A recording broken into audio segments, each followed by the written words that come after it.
horrible, painful death. We do too. But moving past that fact, I'm glad it didn't just end with a thrown knife. Like, that she did get out of there, so we get to see this. I want to see this fight end in the last episode of this season, not now. Yeah, like they can be on the side. They can jump out of a space shuttle and space parachute all the way down to a giant drill rig, and then sword fight on the end of this thing that's drilling a black hole into the middle of a plane. Oh, wait a minute. That's another movie. But something like that would be okay. Yeah, like, it wouldn't be terrible. Something dramatic, because that was a cool fight scene. I think it would be even more poetic if she ends up killing her brother to move on to the next part of this, like to try and save her mission, and then she dies. It would be great. It would be great if she kills him and then turns, and his sword is there and beheads her. Yeah, it would be awesome. So, as or we're writing the deaths, or if they poison her, that would be good. Or he uses his little thingy on her, his little, and then the poison comes out and she dies, and then Elnor runs him through to finish the job. I like this. We can just keep going with this. She gets away, and Elnor turns back to Hugh. And my thought when Hugh died was, better to die as a human than to live as a Borg. At least he got some humanity, and he had this moment where he said, "I felt like I could hope again." Yes. And at least he was. I felt a lot of satisfaction with the death of Hugh. Admittedly, he's only been in a handful of episodes. But again, you have that connection 30 years ago to one episode that matters. Right. One episode that matters. I think he was in more than one. He was in a couple. I think he was in, was it? Maybe, but the one that always sticks out if you're talking about Hugh is the first episode of Hugh. Right. I think he showed back up with didn't he show back up with Lore? He might have. With the sect of Borgs that had broken off? I think so. But I didn't even think of those. When I'm watching him now, I think of when he becomes, friends with Jurati, and Jurati helps him pick his own name as Hugh and all of that, though, But that's such a powerful episode, because it's the first Borg we see break off from the collective like this. Oh, it was a good episode, and it was a great episode to see Picard realize that there was. Okay, so this is driving me nuts. Okay, so Picard is so blinded by the Borg when it comes to the Borg, and he should be the first person, I feel like, who recognizes the Borg have this individuality that can be recaptured, because he was captured and came back and got his individuality back.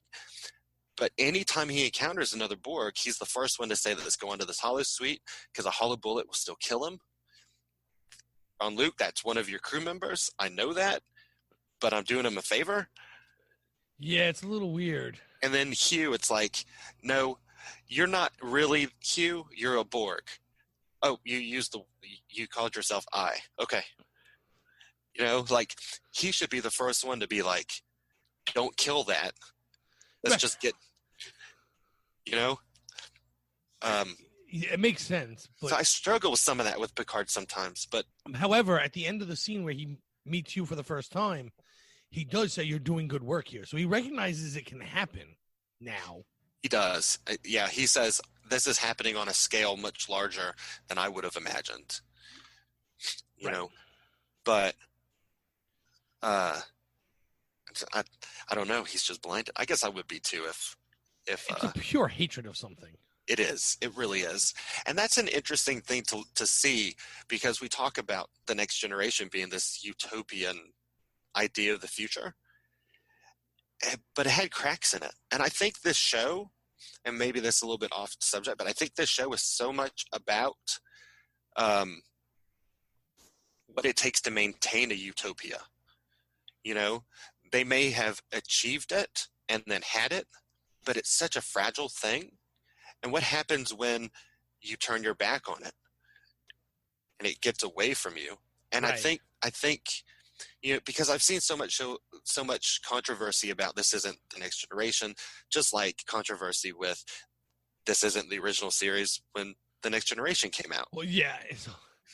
I always love when there's a new, look, I'm very much on record knocking Discovery many a times throughout its 2 years so far. Sure. However, I cannot stand this is not my Star Trek argument. You are correct. It's not. It's the next one.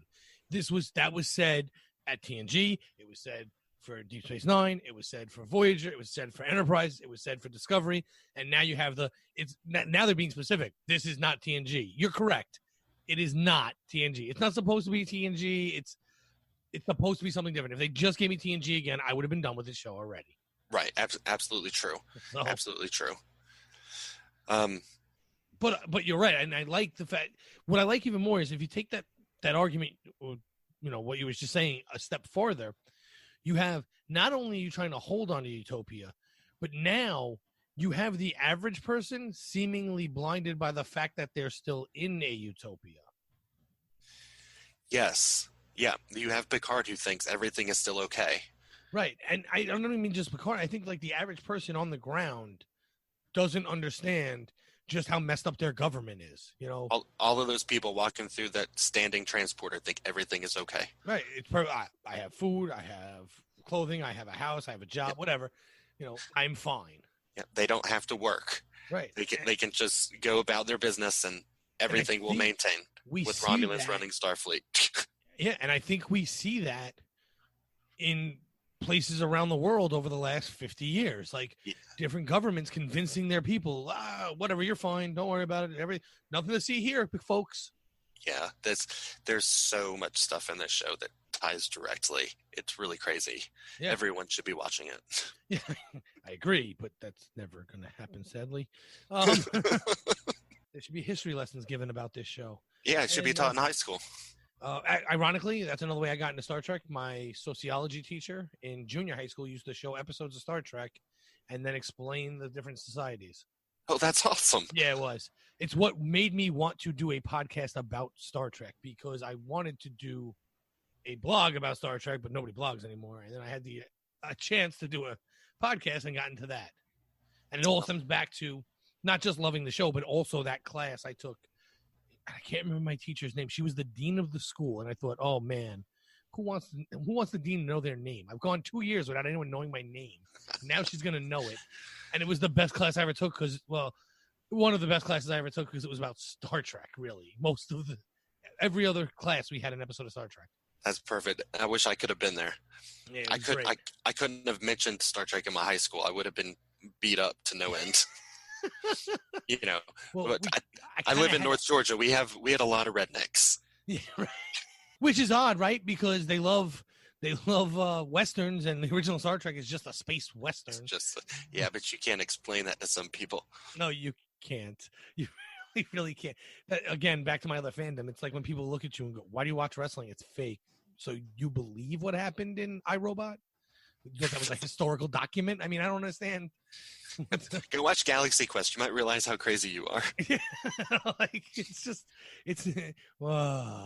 But yeah, you can't explain these things to certain people. So we haven't even talked about Jurati's breakdown yet. Oh my goodness, let's do it. So and you're right. This is amazing because you're watching her crack right in front of your eyes, little by little. Like when they first get away and they stop to try and get Narek to overshoot them, she's like, "Why don't we just go home? What? Why don't we point this thing and press play?" And she's cracking. She's starting to scream and yell, and she's losing it right in front of them and I think at first I saw it as she just wanted to get out of there before she gets caught. But the second time I watched the episode, she wanted to go home because then her mission is over. If she gets them to go home, she no longer has to do the things she doesn't want to do. Yeah, I think there's something coming that she's been asked or told to do, or she expects that she's going to have to do, and she knows it. I mean, she already killed. So my perspective is she was in love with Bruce Maddox, and she had to kill him. Right. And I think that's tearing her apart. She's watching. She's amongst all of these people who think that they're doing these great things, and they are doing good things, and she's lost. She's broken. I wrote down that she agreed. She had this Vulcan mind meld, and she naively agreed too quickly to do the bidding of like Commodore O had asked her to do. Correct. And that naivety has led to this just destructive despair that she has. So I like that so much better than my interpretation. My interpretation was she saw the mind meld and then she was forced to do this under the theory she would die if she doesn't. Yours makes more sense because you didn't see much remorse the moment she killed Maddox.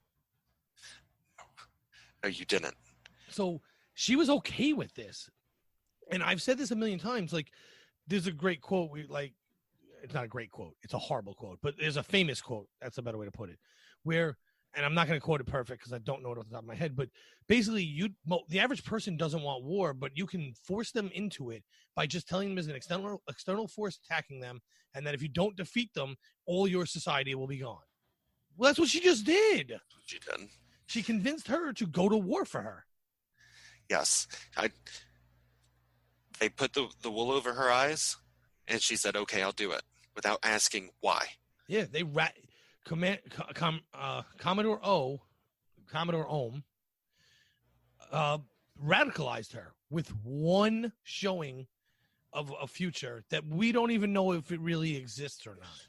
Yes, Jurati lost all rationalization, and you could tell her performance in this episode. Everybody's performance in this episode was so good, but Jurati really, she just shone so like a bright star throughout the whole thing from beginning to end, with all the emotion her eyes conveyed. I was so taken with her. Yeah, because after this, she really cracks, and she goes downstairs and Rafi's gonna get her drunk or whatever. It's like the way she says it. She's giving her like red velvet cake and stuff, and they're going to have girl time, man. Yeah, the way she said it, I was like, is she getting her high? What?